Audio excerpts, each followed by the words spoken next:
Okay, so what I wanted to talk about today is the difference between a step and a pathway because I've noticed that students often conflate them or feel like a big step makes a pathway.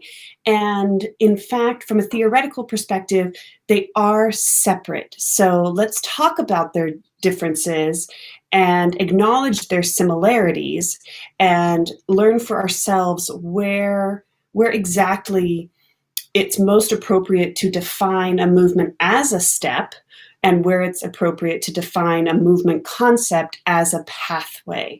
So, just to remind us how we draw these ideas, we have a step, that's a step on the left, for example, a step on the left. I'm going to try to make it a little bit. Okay, and then a pathway symbol looks something like this. And of course, there's some variety. So this is a step on the left. I just chose it as an example. And I could put very well that this would be a forward step on the left. And if I wanted to indicate a forward pathway, I could add that as well.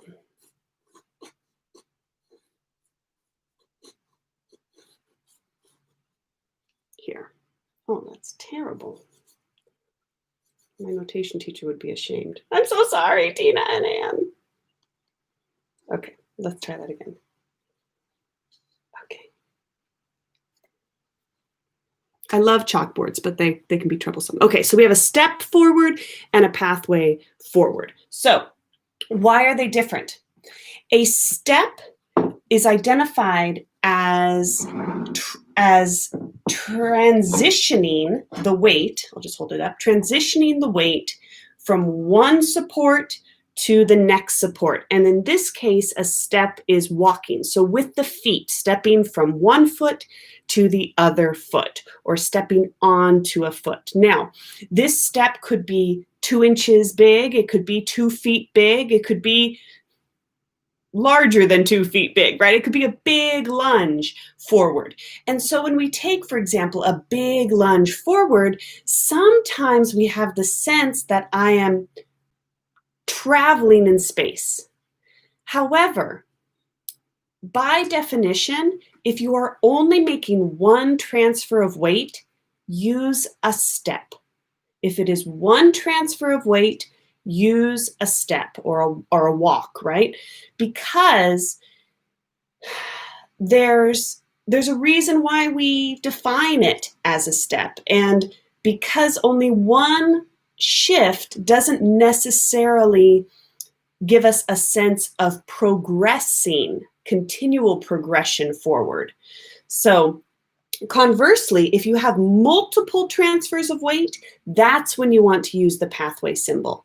So if I take 3 steps forward, now I'm starting to feel more like I'm traveling on a pathway. If I take 3 big steps forward, now even more I feel like I'm traveling on a pathway. So there's something to be said for scale, duration, and number of transfers of weight for a pathway. So you want to think about that. There's also the idea that when we are stepping, we can step and walk in place. And often we could do something like a step, touch, where we're going back and forth, but really we're staying in one location. So another way to define it is if I'm staying in one location, more or less, or I'm going forward a step and then back a step, right back to where I was, or I'm staying localized, that's when you want to use stepping, walking. If you are changing location, now you're talking about a pathway. So the intention is different and the result is different. So start to think about these differences in your dance making. Depending on your genre, you might not travel a lot.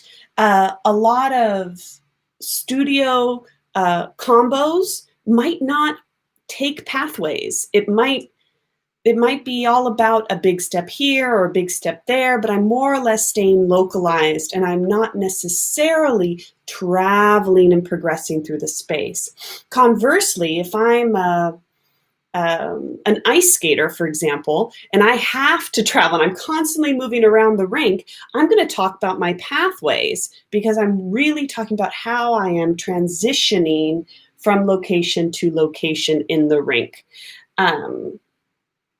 Or if I'm doing a ballet exercise that takes me from one side of the room all the way to the other side of the room, all the way to the other side of the room, like back and forth zigzagging, that would be a nice use of pathway. Otherwise, you're going to want to use step when you're capturing movement.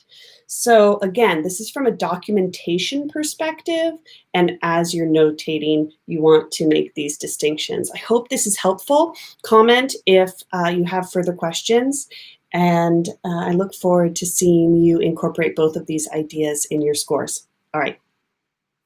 Happy notating!